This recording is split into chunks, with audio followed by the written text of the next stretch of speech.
So, welcome back to Tree Lady Talks. It's been a while, and I did think I'd hung up my microphone, but I stumbled across Ancient by Luke Barley, and it's fantastic.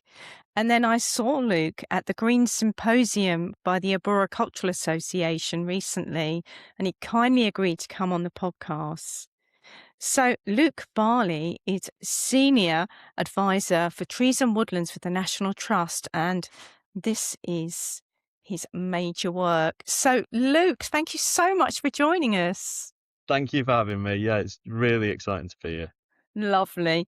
So, tell us about young Luke playing in the woods. Well, I actually think that it was stories that drew me to woodland in the first place. I wasn't the sort of Chris Packham type kid who was obsessed with ecology and burying foxes' skulls, and that kind of thing. I was into reading. I was into Robin Hood and Star Wars. That's not reading, obviously, but things like that. The Ewoks, King Arthur, Lord of the Rings, and I think it was those things that took me to the woods. And where I grew up is just where South Manchester meets the Peak District, and there's lots of ancient woodland I know now, and lots of hidden valleys full of woodland right on the edge of the town as it bleeds into the Peak District. And that's where we spent our youth as kids, me and my brother and our friends, firstly at primary school, but on into secondary school, we were always roaming the woods, making dens, climbing trees, doing that classic childhood stuff. And it always meant so much to me. And I never left it behind, I suppose, in some respects. Yeah. I never wanted to leave it behind. I didn't know how to turn it into a career. I sort of Yes. followed a sort of fairly conventional academic route and probably left the woods for a short period, really, in hindsight, just a few years, and then realized as I left university, actually, I want to be outside. I want to be in the woods in the most naive sense possible. I wanted to help save the planet. Didn't really know what that meant in Britain as a conservationist at all, and just sort of took the leap and tried to find my way with it. And, here I am 25 years later or whatever it is. I Um, think that's such a typical story of so many of us who work in nature conservation. We played in the woods, we played with yeah. trees. That was certainly my experience. And I live in a little village in Suffolk. And we've all been delighted because we've got a linear strip of woodland. It's not ancient, but it is interesting, owned by a lovely, kind 92-year-old landowner. And there's been some young lads playing in there, and they've built the most amazing den. And they're Brilliant. just so excited about it. And she's Yeah. so pleased, the landowner. And you just see the joy in their faces, and they're racing up to the village shop to get provisions, and everybody's just smiling. So it is still happening. And I think so often now the narrative is Mm, childhood is screen time, yeah. but that really isn't the case. So, this book, Ancient, tell us, for those who don't know, what is a definition of an ancient woodland? Well, the definition in sort of strict conservation terms is really simple. It's woodland that's been in existence since the year 1600 in England and Wales. It's slightly more recent in Scotland because of the different histories of land use and map making, because it's all about those maps. So Yeah. around that period, we find the earliest accurate maps, so we can see whether the woodland was there in the year 1600. So if it was on that first map in the year 1600, or the maps that came soon after that, and it's still there now, we know that it's been there for at least 400 years. Now, lots of ancient woodland will have been there a heck of a lot longer than that. Some of it will have never not been wooded, and those are the most Wow. important bits. Even if the trees came and went, some of it might have been much more open previously than it is now, but it still maintains some sort of wooded habitat, and the soil hasn't been disturbed by ploughing or fertilization or pesticide use or any of that, so it maintains this incredibly rich ecosystem. And we know now, sorry, just to say, that some ancient woods were cleared before that, that was 40 years ago. We thought that they'd all been wooded forever if they were there in the year 1600 or so. But now we know using LiDAR that there are old field systems under some ancient woods. So they have come and gone over sort of a much longer period of time. But still, the really important bits like their soils, even 400 years of ecosystem continuity is really, really important and special. So although they always have really different, very braided histories of the trees coming and going, if it was there 400 years ago, it's very, very important for nature now. So tell us about some of our really old, so it's rubbish. Tell us about our oldest woodlands. I mean, I'm thinking of Wistman's Wood in Dartmoor, where I've been and seen all these beautiful mosses and lichens and just hanging down because it is our own rainforest.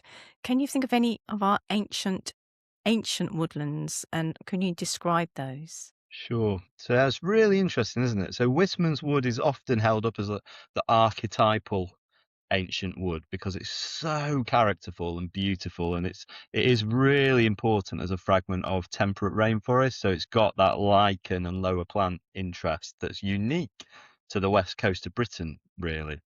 In some respects, though, it's probably not one of our real oldest, wildest woods, because we do think that Wismer's wood was managed. So like most of our ancient woods, it would have been managed by people, typically coppists. So the trees would be cut down and left to grow back, and people would take that produce and use it for the things they needed. And Wisman's was in that system, we think, although it feels very remote today, it's not actually that hard to get to with a horse and cart in the grand scheme of things. So the very, very oldest woods and the ones that are the closest to wild in this country are even more remote. And they're the woods where basically we as in people couldn't get there to manage them to take the things we needed. So the only influence they've had over centuries or more is basically where we've grazed livestock and changed the way we've grazed livestock. So if you get up into the steepest and most remote parts of the White Peak ravines in Derbyshire, or, right up the sort of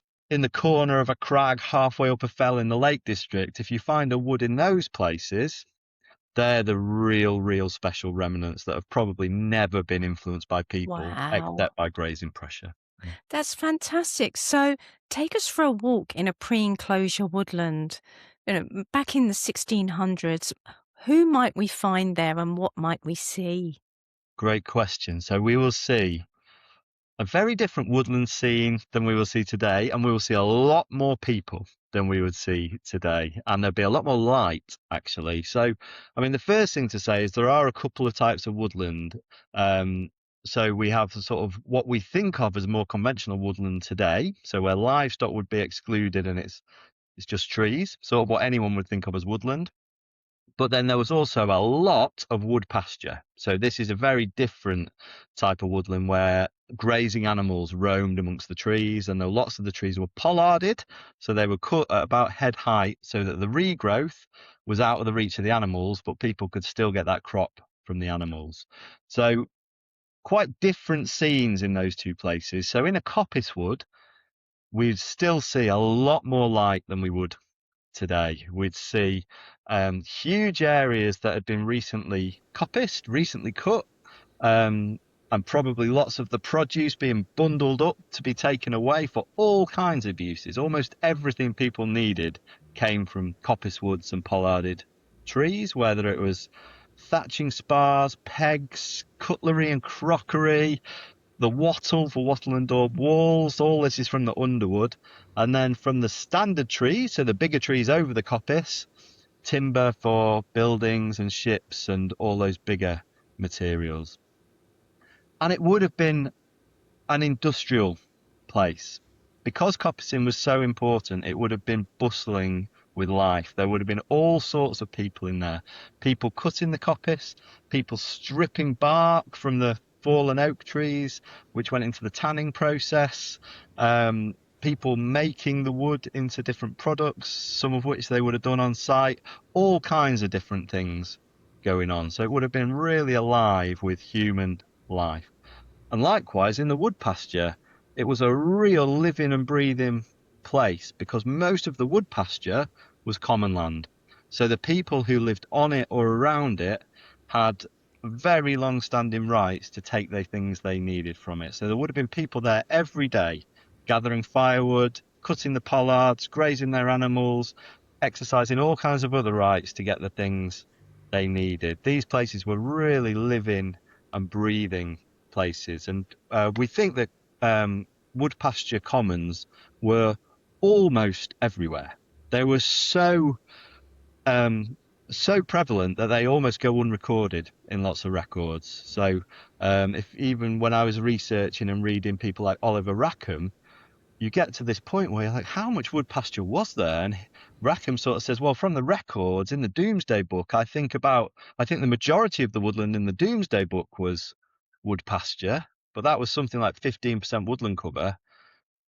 But then you realise from reading other books about the commons that common land was everywhere, and most of it would have been wooded commons, and it's just that the records don't exist. But everyone, all our ancestors, relied on those wooded commons. So I was so fascinated by that history of direct connection of all our ancestors to the land on which they lived, which I we've lost. love that. I really, really love that. And it reminds me of an earlier guest on this show who you also quote, Professor Roland Ennis, in his book, The Wood Age.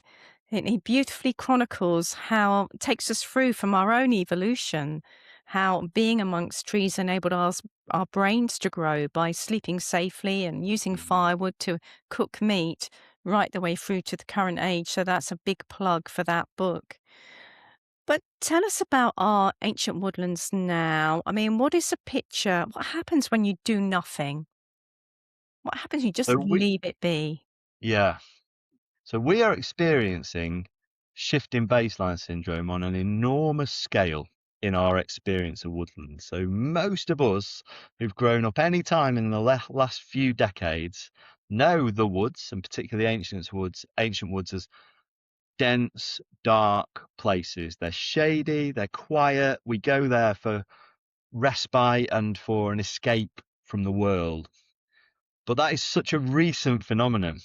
As I said, before enclosure, before the Industrial Revolution, there was lots more variety in their structure, which would have led to lots more wildlife. And they were full of people and they were busy places. And it was with enclosure, the Industrial Revolution, the development of the market economy, the woods fell into decline. We had alternative materials, alternative sources of materials with globalized trade, and people didn't need to manage the woods in the same way. Lots of the wood pasture was enclosed, which meant that the rights were ended. The landowner could do what they want with it, and they converted them to uses that were more profitable for them to the detriment of the people who relied on those common rights. Huge changes, and basically it all fell into neglect. And as we see today, lots of our woods are dark. Lots of the wood pasture has either become dense and dark, if it's still there at all, or it's been cleared to become farmland. And that the effect of that has been huge declines in woodland wildlife. Because counterintuitively, I suppose, most woodland wildlife, or a large proportion of woodland wildlife, doesn't want it dark and shady. It relies on the light areas in woodland, or it needs a combination of light areas and dark areas, or dense growth and open areas to feed, and shrubby bits to nest. The whole mix of a healthy wood. And even though our ancestors were managing the woods to get the things they needed, unwittingly, they were providing the right conditions for all that wildlife to continue to thrive. And that was because, to the best of our understanding, that dynamic, varied landscape replicated the pre-human conditions of the woods and the wider landscape, Yes. where rather than being dense, dark, wall-to-wall trees, as we might imagine, the pre-human woods and landscape was smashed around by prehistoric giant herbivores, woolly Wow. rhinoceroses, wood elephants, most of them extinct, a few things still hanging on in different parts of the world, like bison in Europe. They crashed the woods around before people came along. So you have this variety and dynamism, and that's where all species evolved. So our ancestors continued to provide the same conditions, basically, and we've lost it in just the last couple of 100 years. Fascinating. Absolutely brilliant. And you described coppicing. And tell us about how you might manage a woodland for coppice and a sort of mosaic habitats and the effects that you personally have seen as a result of coppice restoration. Sure. So, um, a typical coppice wood, if we restore the coppice today, we typically cut coops of about a quarter of a hectare. It sort of depends on the species, but we need to have the the coop, the area we're cutting. I know it as a coop because I did most of my cutting in the southeast, by the way, where there's that Norman influence. If you're a coppice worker in the north, it's more likely to be a hag with the Anglo-Saxon influence on our language. Anyway, I think of them as coops, despite being a northerner. You need your coop to be twice as wide as the trees are tall next to it to get enough light in to Oh. benefit wildlife. And then once you've cut the whole of the understory, basically clear felled the understory, all the hazel stools or whatever species there are, you need to get the standard trees, so those bigger trees growing above the coppice, down to the point where there's less than 20% canopy cover. Otherwise, we don't get the light and warmth to benefit wildlife. And some really amazing ecologists, Rob Fuller, Martin Warren, who were studied the effects of coppicing on butterflies and birds quite early on in the 80s when interest began again. They demonstrated, the detail of what you need to achieve. You really do need to make quite a big impact in getting light and warmth into your woods. So we have this coop, like half the size of a football field, potentially, maybe slightly smaller, where we've basically clear felled the understory and we've got a few standard trees still going. So year one, we've got quite a sparse looking area, although there is a real beauty in it, I think, once you start to understand the process of coppicing. But we cut a different one each year. So across the scale of the wood, we've got coops at all different stages of growth. Some just springing back, and it can grow more than a metre in a year. Things like hazel, willow can grow twice that in a year. So you get these giant bushes straight away in the first summer. In the coop next door, you might have some mature coppice that's ready to be cut the next winter. The next one after that, you've maybe got somewhere in the middle. So you've got this real range of different habitat types.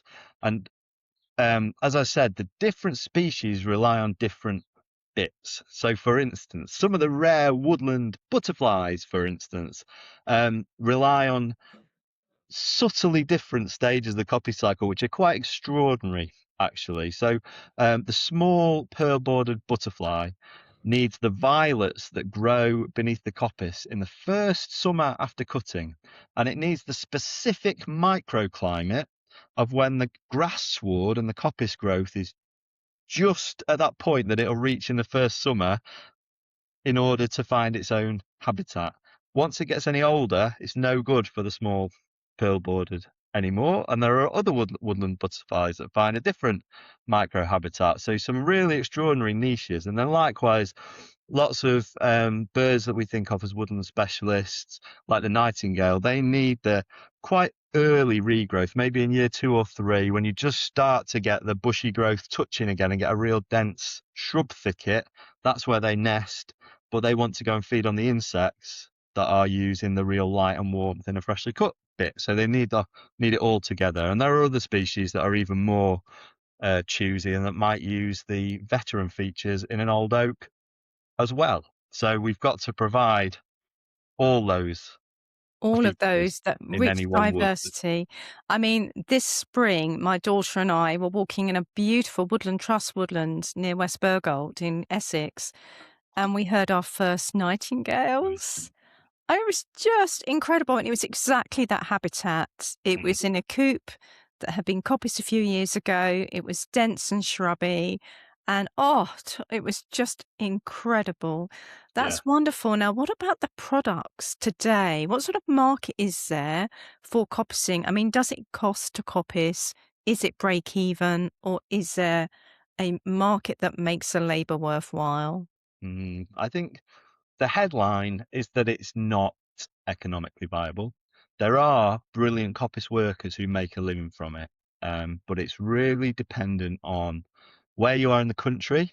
So what your cost of living and subsistence subsistence is like. So, for instance, people find it really hard in the southeast to make enough of a living from coppicing just because the cost of living is so high there, whether you're paying rent or paying a mortgage. In other parts of the country, that's a bit different. So those dynamics are at play.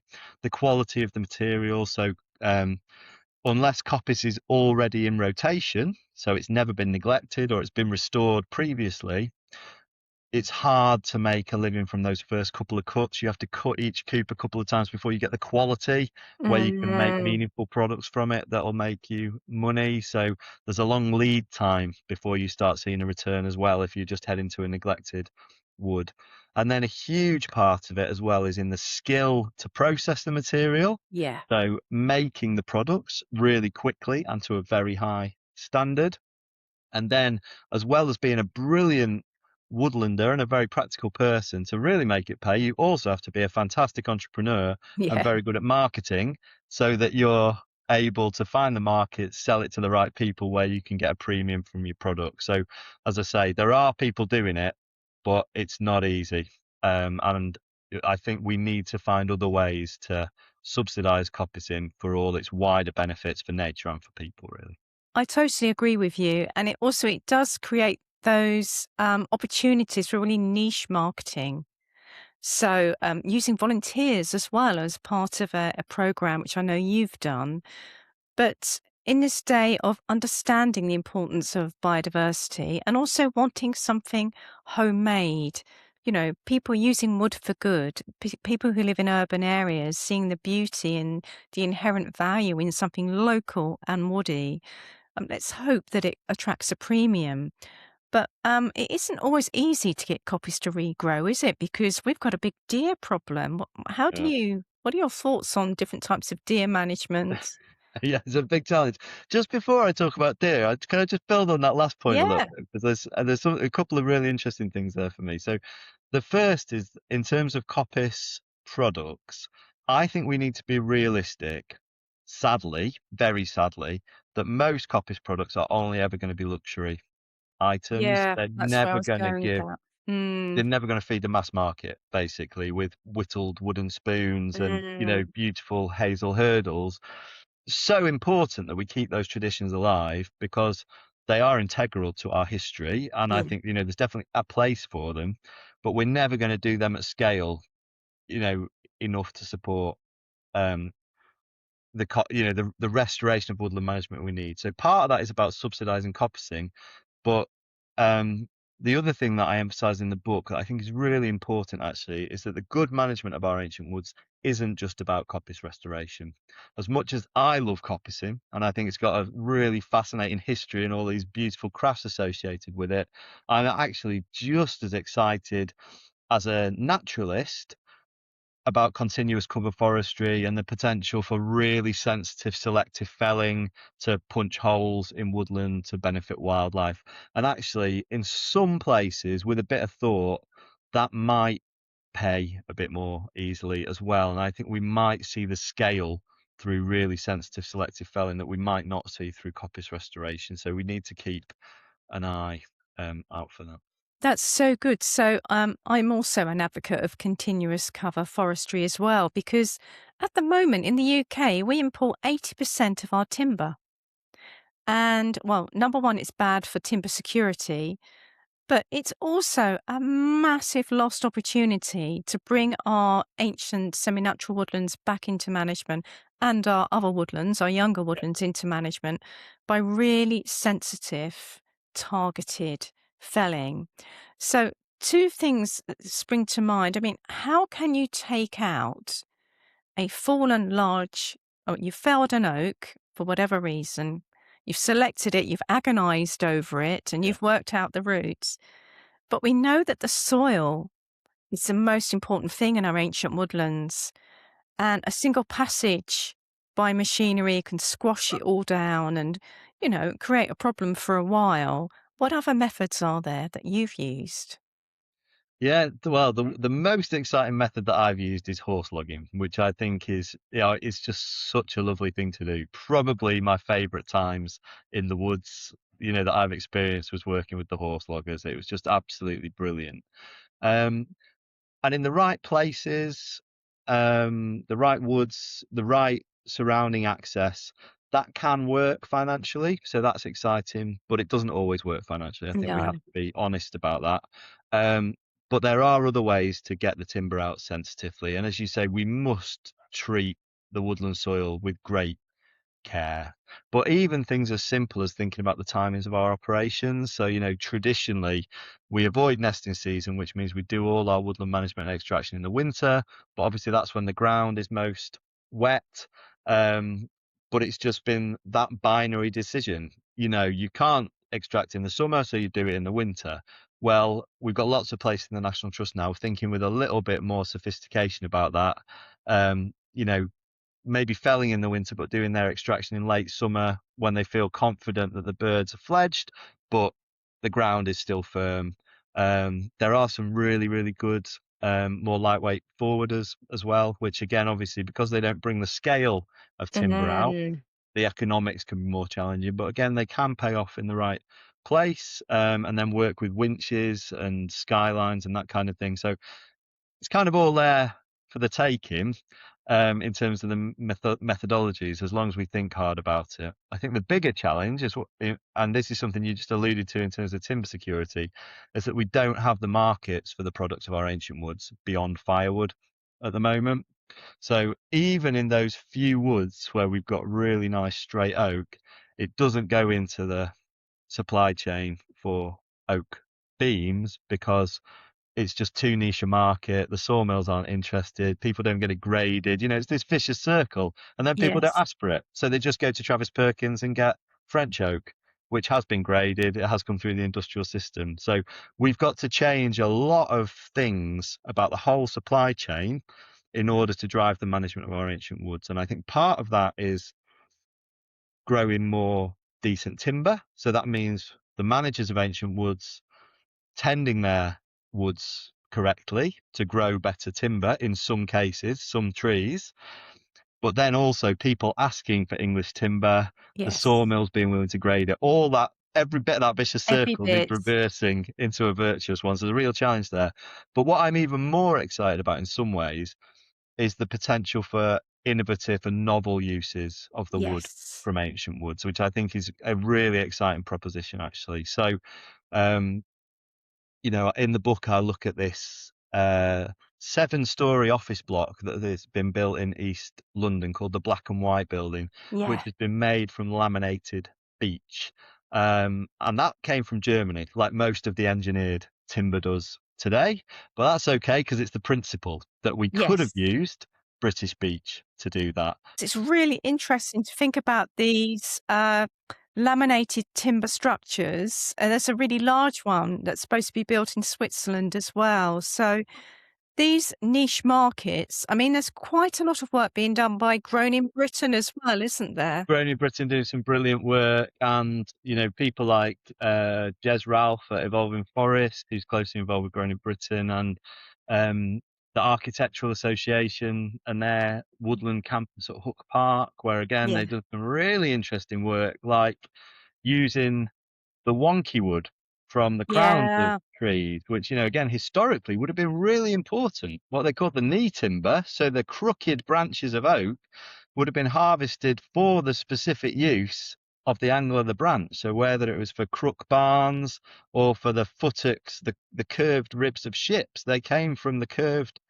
timber in ancient woods. Well, at the Hook Park, they've used some of that to make the roof of a structure, but rather than just sort of bodging it together, they scanned all the pieces and the computer figured out how to fit them together quickly. Oh. So it's this lovely sort of mix of old Oh. technology and new technology to make it much more efficient and to give us the certainty and the structural integrity of Yeah. it and all that stuff. So I think that combination of using innovative technologies to get more products from ancient woods could be really exciting. Oh, that is so exciting. Well, we live in a medieval house, and so we've got crook timber everywhere, Amazing. and we've got exposed beams, which is Lovely. wonderful.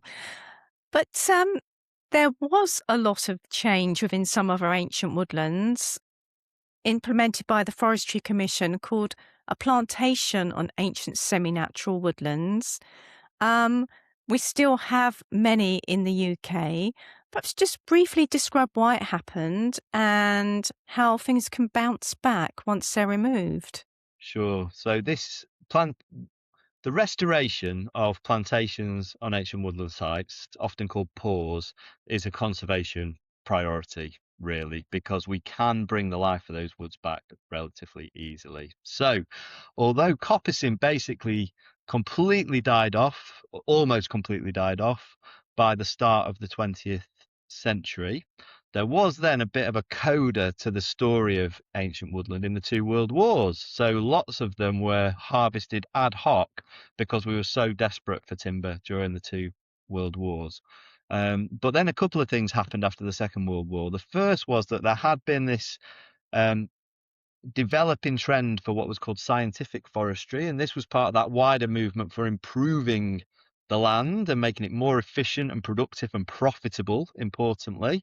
And this was all about plantation forestry as we know it today, the invention of growing monocultures of trees in rows that are more uniform, easier to harvest, easier to process, easier to market.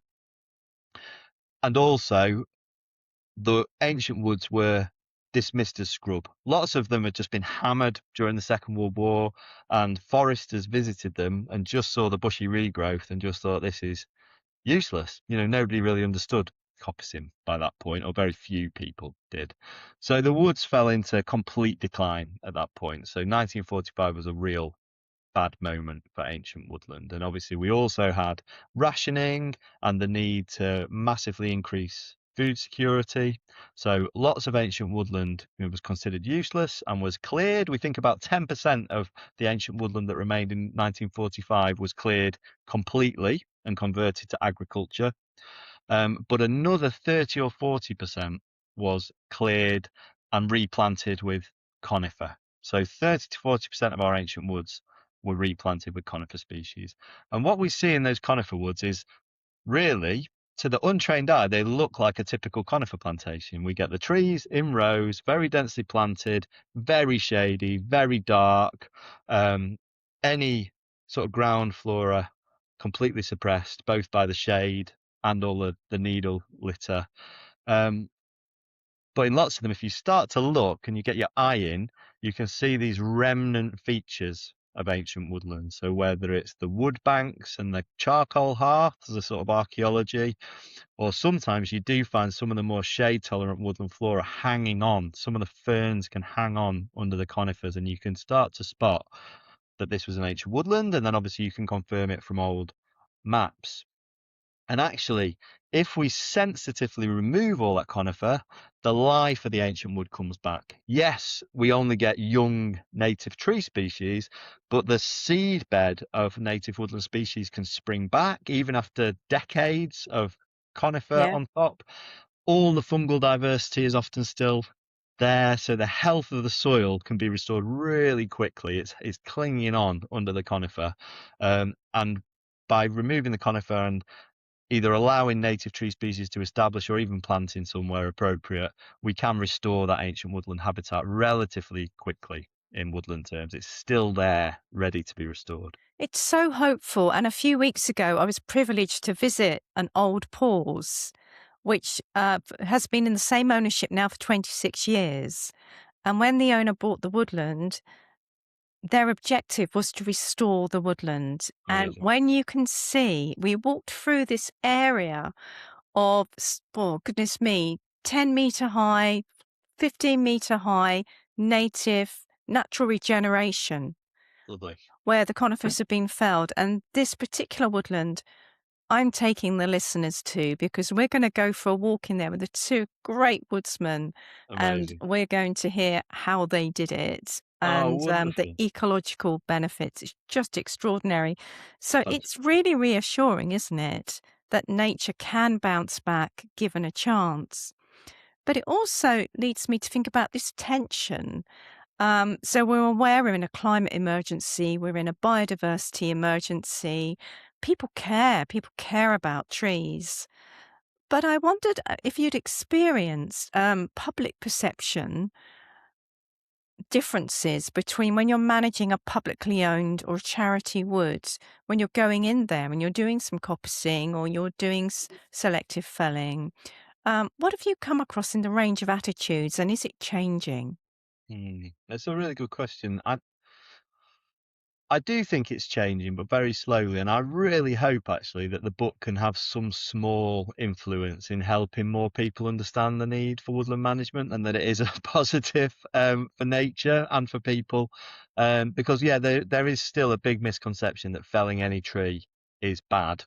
And that we just have to keep them all upright. And I'm here in Sheffield, where we've obviously had a real drama around street trees, a genuine scandal about unnecessary felling of street trees. So I can really sympathise with that perception that cutting trees down is bad.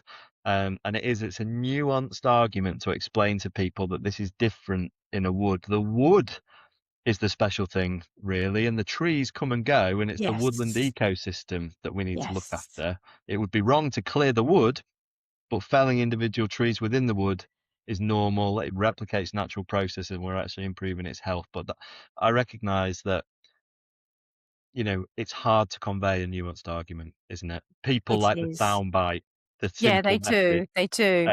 and it is a nuanced one.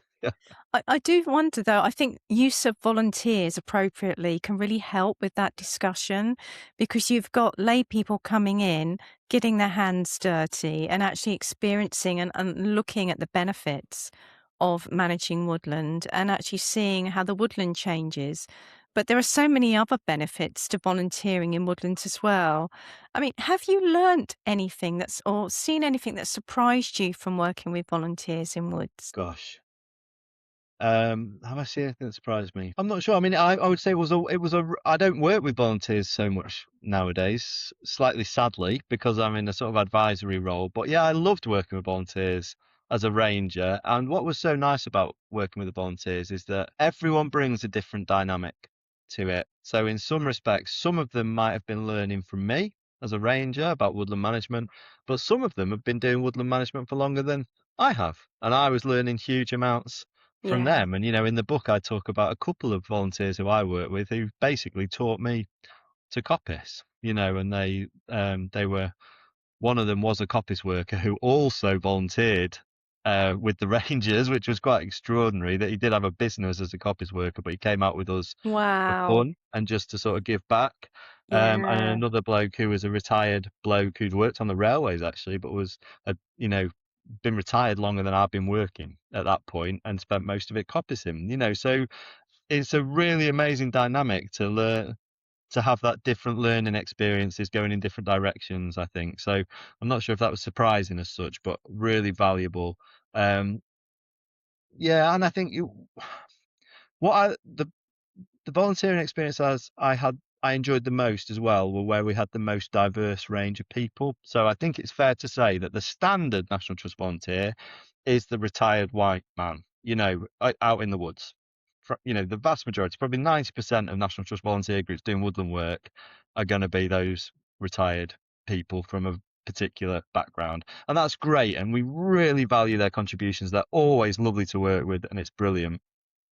But I really loved it when I got to work with groups of young people from, more disadvantaged backgrounds for whom this was a completely novel place to be and thing to do. And, that was completely eye-opening for me to get their perspective on things and to see how they responded to being in the Yes. woods. And, obviously it wasn't universal, but some of them go from being wild to focusing on the task at hand and really enjoying it and gaining confidence from doing this practical task really well because they've never had opportunities like that in school and everyone's wired differently for those different types of thing, aren't they? Yeah. So um, I really took a lot from working with groups like that and yeah, found that very inspirational.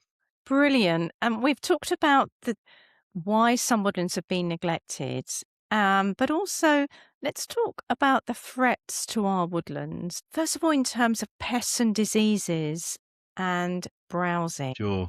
So we do, yeah. We touched on deer earlier, didn't we? And we didn't get Yeah. into it. So deer are one of the major threats. It's as simple as that. And that is another difficult message Yes, for it people. is. you know, the fact of the matter is that we need to kill a lot of deer for the health of our woodland ecosystems and other ecosystems as well, actually.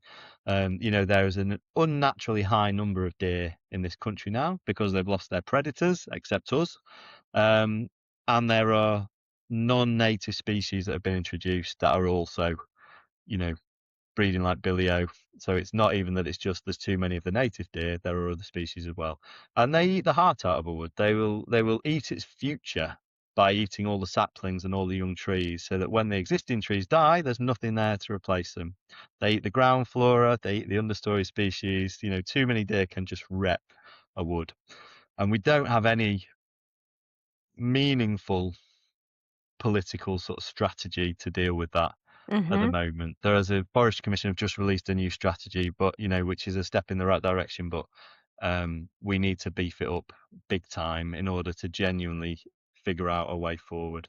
Yeah, If it is this, really, really hard, isn't it? Because they look cute, and yet what they're doing is far from it. yeah, But we've also got a problem with increasing pests and diseases, and the most prevalent at the moment is Ash Dieback disease.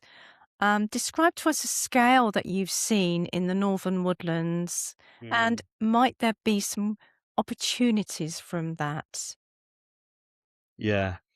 Ash Dieback is a really interesting one, and I've definitely been on a big sort of emotional and professional journey with Ash Dieback, and I still have lots of different feelings about it, all of which can be true at the same time, Yeah, if I'm honest. yeah, So, um, the first thing I would say is that its impact has been much quicker than we anticipated yes, from experience on the continent in certain landscapes. So, particularly the calcareous landscapes, like the White Peak, where I work, the Cotswolds, the Chilterns, places like that. They were dominated by ash, partly because of ecological factors, partly because of human history. So there's lots of ash there, but the ash were already stressed because they're nutrient poor and they're so free draining. So they were hammered by ash dieback much more rapidly than we thought. And if you go to the White Peak today, and I was there last week actually for the first time in a while, there are whole woods where almost every tree is now dead. And we gosh, bear in mind that ash dieback first identified in 2012. It's not a long time. no, And it was 2020 when we really started to see those trees kind of go off a cliff. So that, in some respects, that's bad news. Well, in lots of respects, that's bad news. But in other respects, the woods are still there. As I sort of mentioned earlier about felling trees, the understory layer has got much denser. There are other tree species coming through.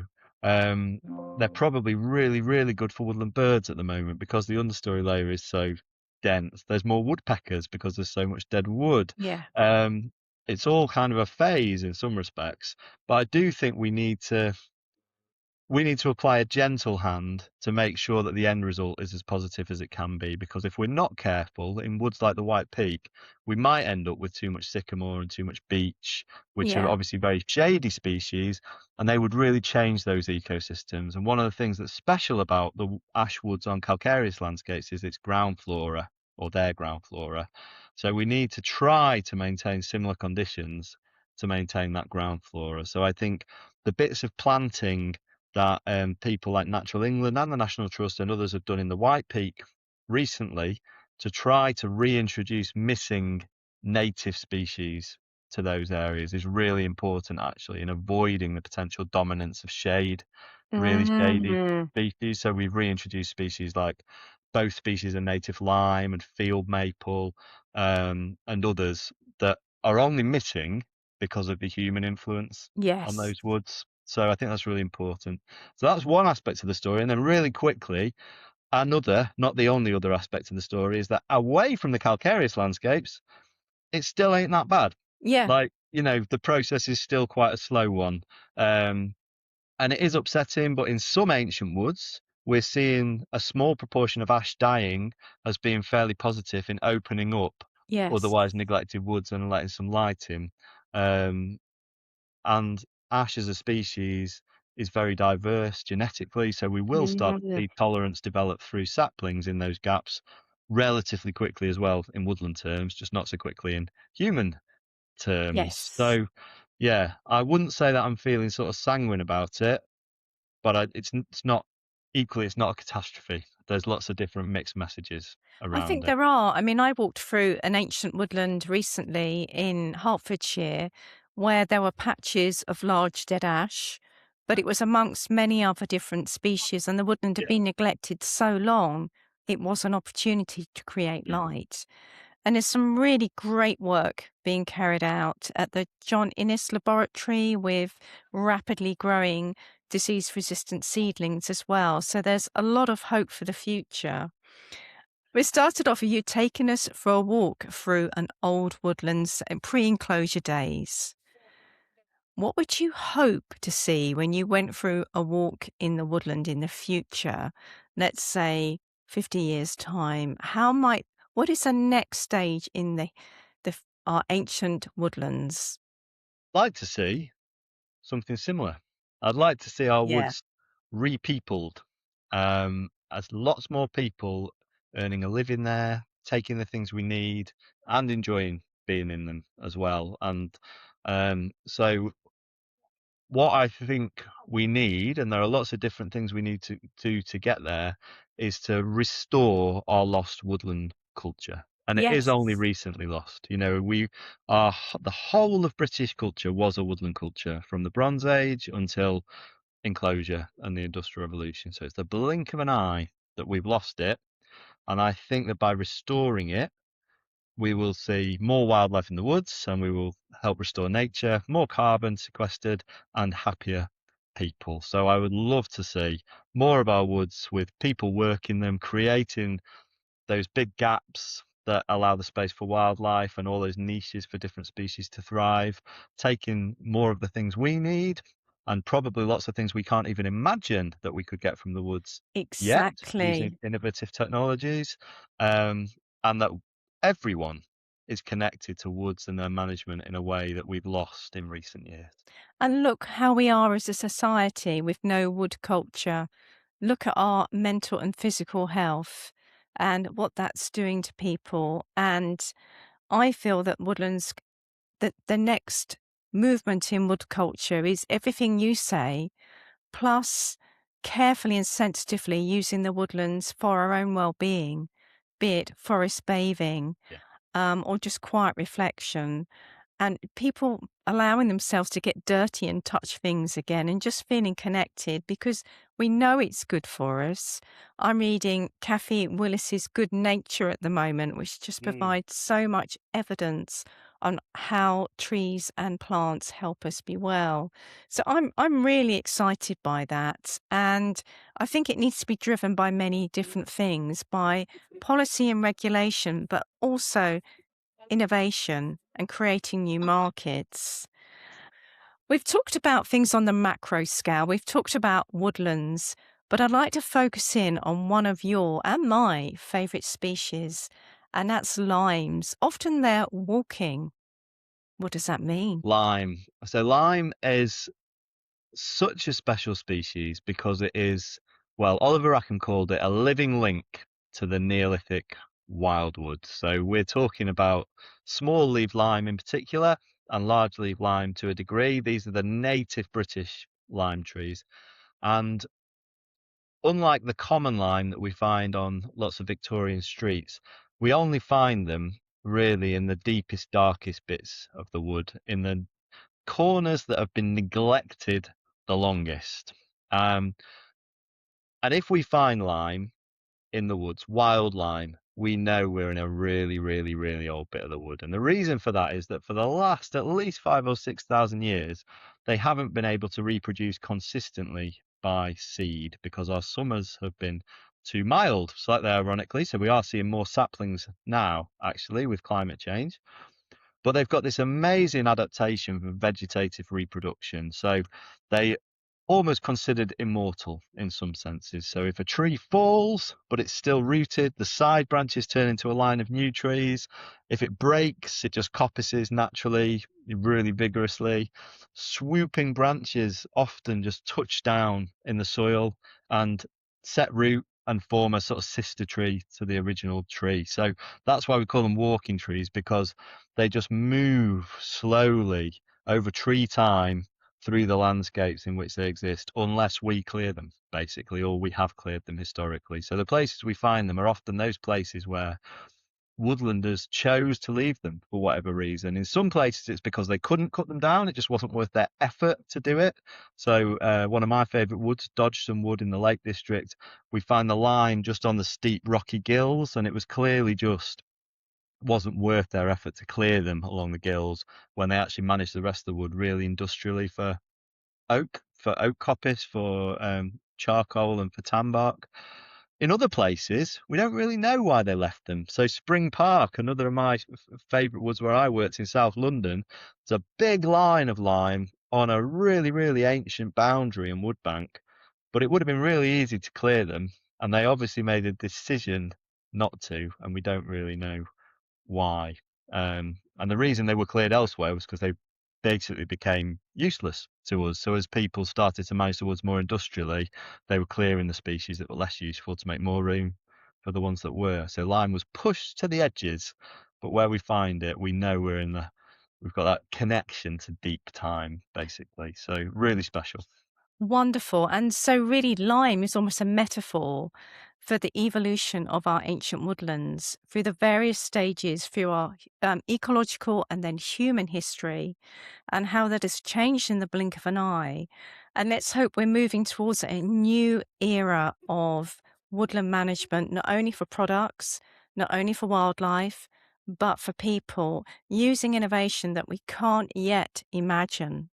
We think about the last 10 years and how things have changed, which is why I'm really confident about the future of our woodlands. But a big part of that is actually telling people what it is, why it matters, and why there needs to be management. So I urge people to read Ancient by Luke Barley. Luke Barley, thank you so much for joining us. Fantastic work, a lifelong work for you, and let's hope that this ripples through society. Thank you so much for your time. Oh, thank you for having me. I've really enjoyed it. Thank you.